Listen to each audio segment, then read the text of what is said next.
দুটো পজিশনে ফল বলে লিখেছে। এই সাইডটা ফলের হলো, এটা স্ক্যানিং এর জন্য পুরোটা থাকছে।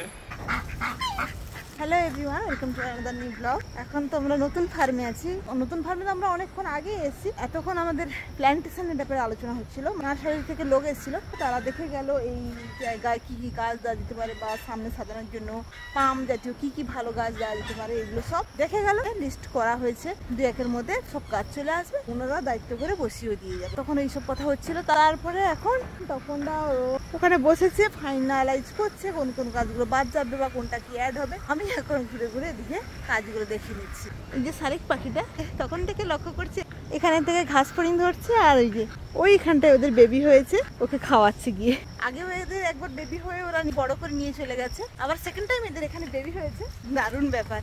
আর আমাদের এই ভিয়ারির কাজ এদিকে তো চলছে। এই যে এখানে এক্সট্রা আর একটা যে ভিয়ারি, মেনলি যেখানে পায়রা থাকবে, তারপরে সানকনু, বাজি স্প্যারট বা ছোটখাটো যে পাখিগুলো থাকবে, তাদের এই ভিয়ারিটা এই সাইডে হচ্ছে। হাঁসগুলো খাবার দেওয়া হচ্ছে, ছুটে ছুটে যাচ্ছে ওদিকে। ব্ল্যাক সোয়ানটা তো সবসময় একা একা থাকতেই পছন্দ করে, সে এখানটা একা আলাদাভাবে খাচ্ছে। শালিক পাখিটা কিভাবে ডাকছে, ওই যে বসে আছে। দীপঙ্কর আসুক আর আমি যাবো শালিক পাখির বেবিগুলোকে একবার দেখে আসবো। কি হয়েছে? খাও খাও খাও গো খাও। কি এতদিন ধরে ওর জন্য একটা ভালো দড়ি খোঁজার চেষ্টা হচ্ছে, কিন্তু পাওয়া যাচ্ছে না। আলিদা সবাইকে বলা হয়েছে, কিন্তু কেউই খুঁজে পাচ্ছে না। বালি ভ্যান এখন চলে এসছে আমাদের, বালি ভ্যান ঢুকে যাচ্ছে। চিন্তায় পড়ে গেলাম, কেন? করতে হবে কাজগুলো বড় হতে হতে মিনিমাম 1টা বছর তো টাইম দিতে হবে। ফান্ডিং এর চাপ আছে, তবু প্ল্যান্টেশন না করলেও নয়। তখন থেকে বসে বসে দেখছি আমাদের শালিক পাখি দুটো এইখানে এসে ঘরের ভেতরে কখনো বাইরে রান্নাঘরের কাছে খাবার খাচ্ছে, আর ওর বাচ্চাকে দিয়ে খাওয়াচ্ছে, আর সামনে বসে আছে। হ্যাঁ হ্যাঁ, এই যে তখনও দেখলাম ওইখানে ঘাস ফড়িং নিয়ে যাচ্ছে, নিয়ে ওইখানে যাচ্ছে। ওই দেখো আবার উড়ে চলে গেল।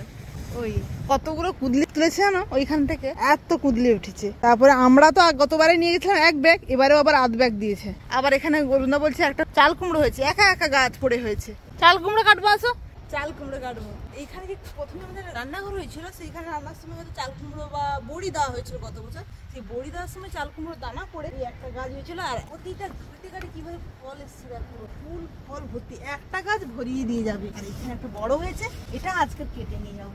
দেখেছো আরো তো হয়েছে, ওইদিকে ঘাটে ঘাটে ফল এসছে। আর সামনের দিকে ওখানটা এটা চাল কুমড়ো গাছ, আর ওইদিকে কুমড়ো গাছ। মানে লক্ষ্মী, সরস্বতী আর গঙ্গা ছিল, ওদের জন্য খাওয়ার কুমড়ো দেওয়া হতো খেতে, আর সেই দানা পড়ে এখানে হয়েছে। এই যে একটা কুমড়ো গাছ, ওদের ঘরের মধ্যে ইটের ফাঁকেও হয়েছে গাছ। এই যে একটা, এই একটা, আর এখানে দুটো হয়েছে ইটের ফাঁকে। এই পর্যন্ত ডেকোরেটিভ গাছগুলো এগুলো থাকবে, পাম গাছ, ফুল বাগান ভিলা, তারপর বিভিন্ন রকম পাতাবাহার এসব থাকবে।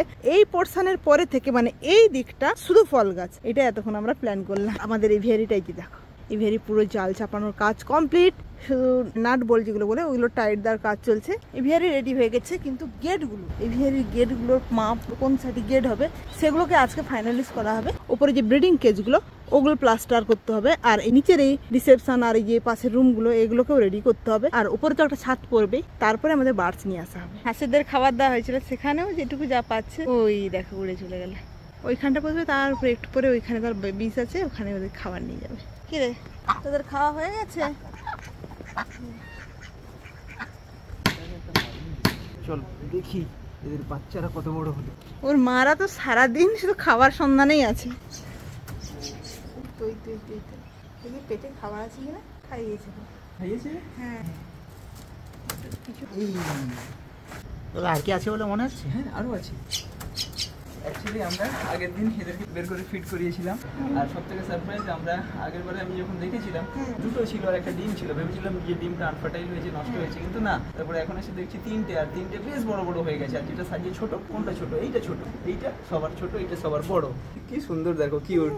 আর আমাদের মধ্যে অনেকে ভাবি যে পাখির বাচ্চার ডিমে হাত দিলে বা বাচ্চাকে ছুলে কিছু হয়, ওদের বাবা মায়েরা অনেক কিছু একটা কল্পনা থাকে, কিন্তু ওরকম কিছুই নয়। পাখিরাও চায় আমাদের সাথে মিলেমিশে থাকতে, কারণ বর্তমান প্রকৃতিতে যা অবস্থা, মানে এনভায়রনমেন্টও সেরকম ভালো নেই। আর যেখানে 4 বছরে একবার করে ঝড় ঝঞ্ঝা হতো, সেখানে বছরে এখন 2-3 বার করে হয়। তাই এরাও চায় কোনো সেফ শেল্টার, সঠিকভাবে খাওয়া করা। আর এদের প্যারেন্টসরা তো একদম মানে আমাদের খুবই অ্যাটাচ।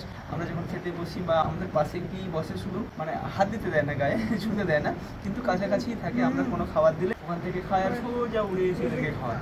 আর তার মাঝে আর তার মাঝে তো আমরা এদেরকে কখনো কখনো ওই গ্যাস হপার মানে ওই চিংড়া ধরে খাইয়েও গেছি কয়েকবার। একবার নিয়ে আসবো। না এখন আর রাত্রেবেলা না, ওদের বাবা মা ঠিকঠাক খাওয়াচ্ছে মোটামুটি, নাহলে এত বড় হলো কি করে। এদের জন্যই আমাদের বাইরের যে স্মল এভিয়ারির কাজটা, এই দেখো পুরো স্ট্রাকচার রেডি, সব কিছু রেডি, এতদিনে নেট চাপানো হয়ে সব কিছু কমপ্লিট হয়ে এখানে পাখি ছেড়ে দেওয়ার কথা ছিল, কিন্তু শুধুমাত্র এদের 3 জনের জন্য আমরা পিছিয়ে গেছি। আর সাকসেসফুলি এরা 3 জন বড় হয়ে গেছে। আর আমরা যেরকমই চাইতাম আমাদের এই এভিয়ারিতে এক্সোটিক প্যারেটসের সঙ্গে ইন্ডিয়ান স্পেসিস যারা আছে তারা মানে একসাথে মানুষের সাথে পাখিদের একটা যে নিবিড় বন্ধন রয়েছে সেটা আমরা প্রস্ফুটিত করতে, কারণ পাখিদের সাথে মানুষের এমন একটা সম্পর্ক হয়ে গেছে, একটা ডিস্টেন্স বেড়ে গেছে। কারণ পাখিরা যদি আমাদের নাগালের বাইরে থাকে তখন আমরা তাদের সৌন্দর্য দেখি, আর যখন নাগালের মধ্যে থাকে আমরা চাই যে ওদেরকে ধরে কেস্ট করতে, কিন্তু ওদেরকে কেস্ট করলে ওদের মধ্যে যে ভীতিটা সঞ্চার হয় সেটার থেকে একটা ডিস্টেন্স, মানে মানুষকে দেখলেই পাখিরা ভাবে আমাদের উপরে অ্যাটাক করবে। বা কিছু মানুষ একটা সময় ছিল তখন তারা হান্টিং করতো, শিকার করতো, এখন যদিও সেটা কেউ করে না, করা উচিত নয়। এখনো কারোর এরকম মেন্টালিটি থেকে থাকে, আমি রিকোয়েস্ট করবো যে এরকম না, এটা প্রকৃতির একটা সুন্দর সৃষ্টি, এদের সুন্দরতা দেখা। আর আপনি যদি এদের ক্লোজ কন্ট্যাক্টে আসতে চান, এরকম ধরে খাঁচায় নয়, এদের মনে আপনার প্রতি কনফিডেন্টটা, আপনার প্রতি ভীতিটা যদি কমে যায়, আপনি যদি এদেরকে কখনো ধরতে না চান, তাড়া না করেন, দেখবেন এরা একটা সময় আপনার একদম ক্লোজ কন্ট্যাক্টে আসবে। এমনকি এদের বাবা মা প্যারেন্টসরা ওখানে গিয়ে সারাক্ষণ সারাদিন ওরা বাইরে কোথাও যায় না, আমরা যেখানে কিচেন হয়, রান্না বান্না হয়, বা যেখানে হাঁসের খাওয়া দাওয়া আছে, হ্যাঁ সেখানেই ওরা সারাদিন থাকে। আমরা এরকম ভাত দিই, একদম তো হাতে আসে না, কিন্তু ওরা দিব্যি সেইখানে থাকে, খাওয়া দাওয়া করে। আর এদের জন্য তো আমরা পিছিয়ে দিয়েছি। আগের ভিডিওতে আর দীপঙ্কর মেন চ্যানেলে বলেছিলাম যে না, এরা বড় হয়ে উড়ে বেরিয়ে যাবে, তারপরে এখানে আমরা নেটিং করবো। আর ওর বাবা মায়ের জন্য, কারণ আজকে 3 বছর আগে থেকে যখন আমি আর চন্দ্রা প্রথম এই জায়গাটা ল্যান্ডটা দেখতে আসি, তখন কিছুই হয়নি, জায়গা নেওয়াও হয়নি। তখন থেকে দেখেছিলাম ডে 1 ফার্স্ট ডেতে যখন এসে ওইখানে বসেছিলাম, তখনও এদের বাবা মাকে আমি দেখেছিলাম, কারণ মার্কিং করা আছে মেল বা ফিমেল কারোর একটা এখানে একটা ফেদার হোয়াইট কালারের বেরিয়েছে কোনো কারণে, তো সেটা থেকে মার্কিং করে এখনো বুঝতে পারি যে এদেরই প্যারেন্টস, আর এখনো আমাদেরকে ছেড়ে যায়নি এই জায়গাটায়। তাই এদের জন্য আমাদের কর্তব্য থাকবে। এখানে নেটিং হয়ে গেলে তো এখানে আসতে পারবে না। প্রথমবারে যখন এখানে ডিম বাচ্চা করেছিল ভেবেছিলাম যে সেই বাচ্চাটা চলে গেলে তারপরে নেটিং করবো, তারপরে দেখলাম আবার সেই বাচ্চা বেরোতে বেরোতে আবার ডিম পেড়ে আবার একবার ব্রিডিং হলো, আবারও সাকসেসফুল ব্রিডিং। কিন্তু যখন এখানে নেটিং করবো এদের বাবা মায়ের জন্য বা এদের আরও যাতে এরকম প্রজনন হয়, বাচ্চা হয়, তার জন্য সুষ্ঠু কিছু একটা ব্যবস্থা করে যাবো, তারপরে এটা নেটিং করবো। ঠিক আছে না, চলো এখন রেখে দিই। আর 12 থেকে 15 দিন তারপর দেখবেন এটা বাইরে বেরিয়ে ঘুরছি।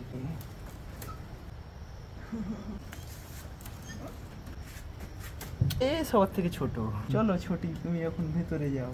ওই চলো আজকের ভিডিওটা এখানেই শেষ করছি। ভিডিওটা ভালো লাগলে একটা লাইক করবেন, চ্যানেল নতুন হলে সাবস্ক্রাইব করবেন। দেখা হচ্ছে একটা নতুন ব্লগে। Tata, bye bye, good night.